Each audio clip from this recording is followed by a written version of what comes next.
This is KNX In Depth. He's Mike Simpson. I'm Charles Feldman. One of the things that makes the Super Bowl are the commercials, some of the big productions that get everybody talking the next day. And then some of them, they end up being duds, but you spent $5 or $6 million on it. So, Whoops.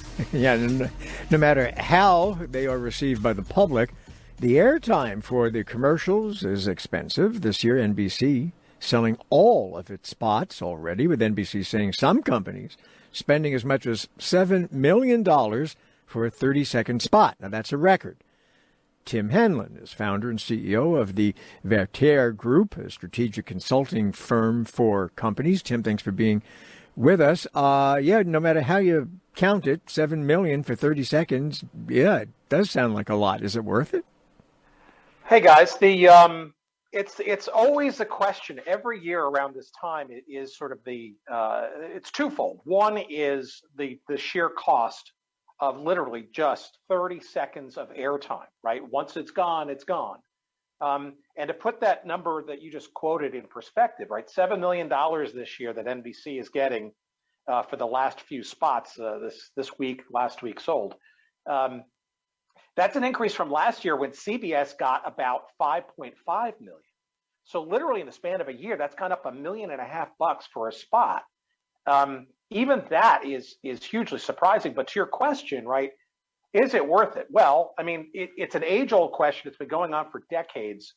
The reality is it's about as live and unmissable an advertising environment as you're going to find. And it's upwards of 100 million people or so. And $7 million across reaching 100 million people, that's a pretty inexpensive cost per thousand, as we say in the ad business. And then I guess it's not just the 30, right? If it's good, you end up, well, most of them end up on like the NBC website that says, here's our Super Bowl ads that we ran. And then if it's good, you're all over Twitter.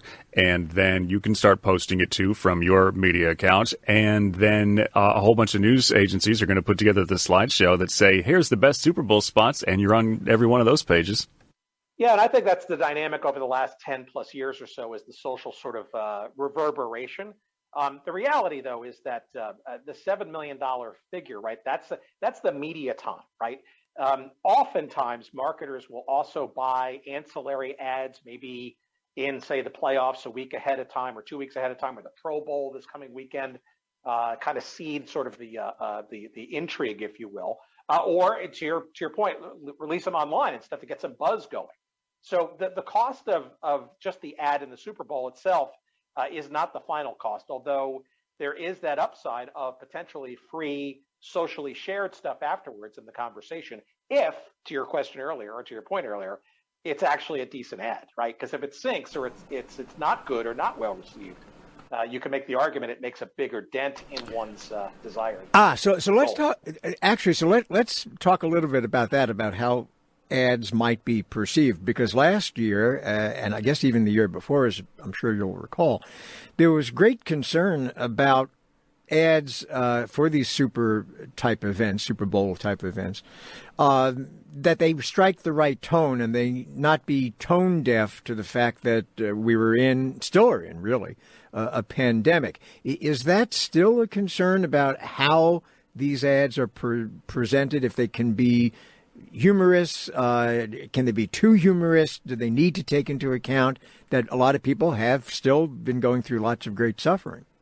Yeah, I think it's a higher and more precarious wire, right, to navigate. You only get that one chance to make a decent first impression. And, sometimes the comedy can be off kilter. Sometimes audiences may not take to it. It could be an insensitive approach that maybe perhaps wasn't perceived or understood in the boardroom when the ad was being approved. But, again, I think a lot of people will take that risk, knowing that it is an unfettered and fairly rare in this crazy and competitive media world chance to get a message out without sort of any bifurcation or any skipping or any obstacles to being seen. And if you get it right, there's no bigger megaphone than the Super Bowl and all the things that come around it. Tim Hanlon, founder and CEO, the Vertere Group, strategic consulting firm for companies. There we go.